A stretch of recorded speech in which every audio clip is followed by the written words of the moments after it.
Tervetuloa Helsingin Lauttasaareen ja tervetuloa ennen kaikkea seuraamaan FinExpress 83 kunnostusta. En tiedä onko kunnostus oikea sana, mutta me tullaan vaihtamaan tähän sisustaan tavaraa. Me tullaan tähän muun muassa vaihtamaan verhoilu katosta ja seinistä. Me tullaan asentamaan tähän LED-valaistus sekä uusitaan akku ja asennetaan aurinkopaneeli. Joten paljon tehtävää on edessä. Tutustutaanpa lisää vielä veneeseen. Vene on ostettu viime kesänä ja käytännössä siinä ei ole mitään vikaa. Mutta sanotaan näin, että 80-luvulla tehty vene, niin joitakin asioita on muuttunut 30 vuodessa. Eli tietyt mukavuudet, mitä siihen aikaan on haluttu, on ehkä hieman muovautuneet tässä ajan saatossa. Me tullaan keskittyä tässä projektissa siihen, että käyttömukavuus paranisi. Niin, että me voitaisiin ottaa tarpeeksi ruokaa mukaan, niin että se ruoka pysyisi kylmässä, niin että me voitaisiin valmistaa ruokaa reissussa. Käytännössä niin, että 2-3 päivän reissu olisi kiva tehdä, ilman että tarvitsisi luopua hirveästi mistään mukavuuksista. Silloin se tarkoittaa sitä, että meillä pitäisi olla tarpeeksi sähköä tuottava aurinkopaneeli, tarpeeksi hyvä akku, että se ottaa virran vastaan. Ja sitten käyttömukavuuteen liittyen se, että me tehdään verhoilut uusiksi niin, että se on freshin näköinen. Samalla me uusitaan valaistus, että saadaan lisää sitä mukavuutta. Lähdetään kurkistamaan veneen sisälle.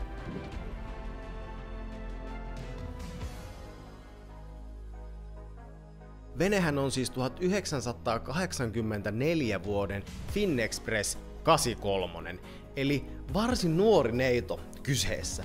Syy miksi halusin lähteä uusimaan tuon verhoilun oli ehkä yksinkertaisesti se, että se oli hieman tunkkasen värinen ja oikeasti vähän huonokuntoinen.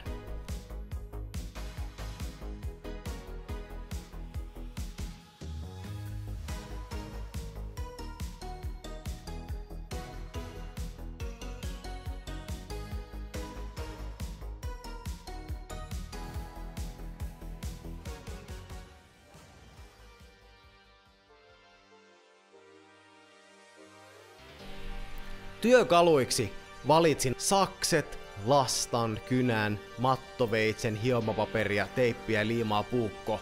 Mut hei, aletaan hommi! Auringon lämmittämältä puolelta lähti huomattavasti helpommin tuo verhoilu verrattuna taas kylmälle puolelle, eli voisin antaa vinkin, että kannattaa vähän lämmittää, jos mahdollista, kun lähtee tuota verhoilua raaputtaa irti.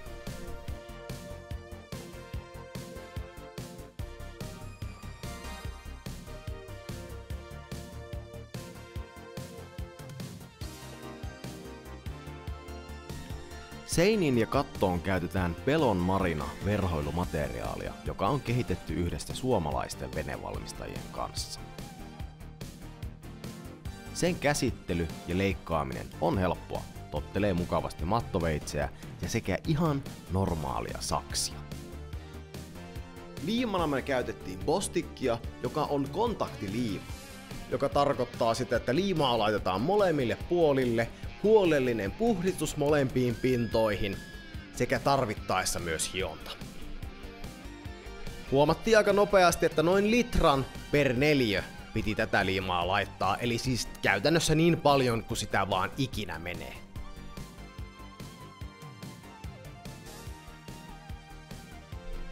Onneksi sain minun hyvä ystävän Santerin tähän avuksi. Yksin tässä olisi ollut ehkä liian iso pala kakkua syötäväksi.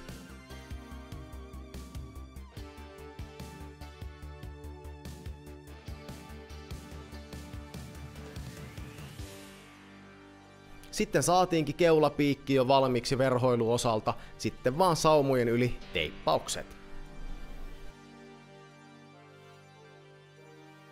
Varsinkin aluksi suuria ongelmia aiheutti tuon keulapiikin katon liimaaminen, nimittäin tää Bostikki ei tahtonut pitää katossa, mutta asia onneksi ratkaistiin sitten ihan sikaflexin liimalla. Tää oli oikea ratkaisu tonne kattoon liimatessa, eli seiniin, isoihin pintoihin käy loistavasti tämä postikki, mutta sitten kun siirrytään kattoon, missä sitä ei pääse juurikaan pitämään, kun sen pitäisi olla paikoillaan, jotta sä pääset leikkaamaan sen, niin oikea ratkaisu oli tää Sikaflexin liima siihen. Silloin sen pystyi tekemään sillä lailla, että sen pystyi liimaamaan kattoon, jonka jälkeen sitten pystyi vetämään mattoveitteellä saumat paikoillaan. Sitten alettiinkin liimaamaan tärkeintä pintaa, eli salongin kattoa. Me laitettiin siihen niin paljon postikkia, kun me ikinä saatiin se katto vetämään. Sekä laitettiin vielä perään Sikaflexiä raitoina sinne, että se varmasti pysyisi.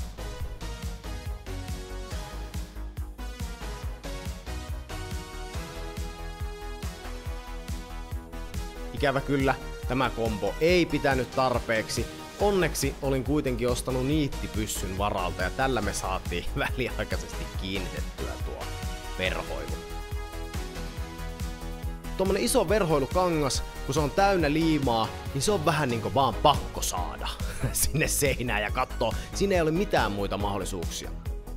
Toisella puolella me ei sitten enää todellakaan pelleilty. Me vedettiin lastalla tasaiseksi koko katto Sikaflexillä ja huomattiin, et jumalauta, se alkoi pitämään.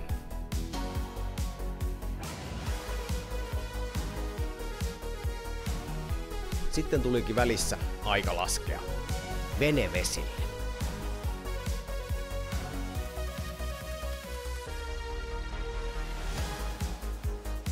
Tämän jälkeen ikkunoiden aukkojen leikkaus. Me tietoisesti peitin ikkuna-aukot liimausvaiheessa niin, että ne voisit leikata nätisti auki paikallaan. Se oli hyvä idea.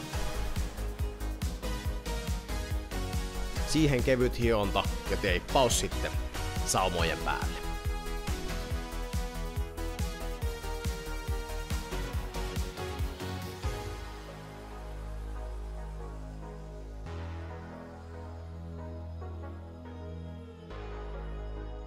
Sitten päästinkin jo laittamaan melkein suurimpaa osaa listoista takaisin paikalle.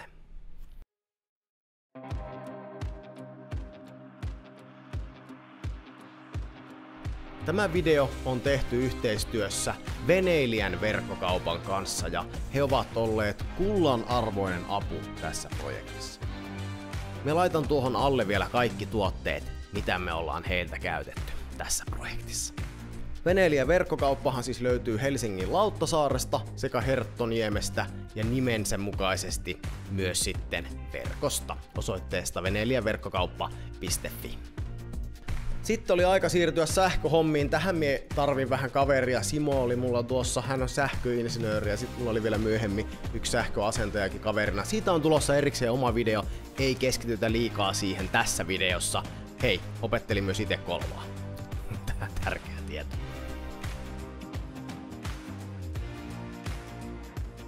Sähköjohtoja vedettiin varmaan arviolta 50 metriä kaiken kaikkiaan.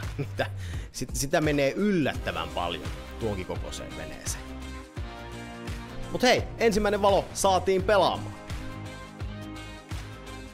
Sulakepaneeli uusittiin myös sekä jääkaappi saatiin tähän asennettua. Sulakepaneeli oli pakko uusia sen takia, että vanhassa oli yksinkertaisesti niin vähän paikkoja, nyt kun tekniikkaa tuli veneeseen huomattavasti enemmän, mitä sitä oli. Okei, eli veneeseen asennettiin siis uusi verhoilu katon ja seinän osalta, sekä salonki että keulapiikki. 4 kappaletta LED-valoja kaikissa, jossa USB-lataus, esimerkiksi puhelimelle, pirun kätevä. Jääkaappi, grilli, kytkinpaneeli, uusi pinnote keittiön tasoille. LED-nauhat, niitä meni about 10 metriä tähän veneeseen, lattiaan, seinille, sekä salonki että keulapiikki. Mut hei, pitemmittä puheitta me ollaan ansaittu se, että me nähdään, miltä vene näyttää valmiina. Tässä se on, olkaa hyvä.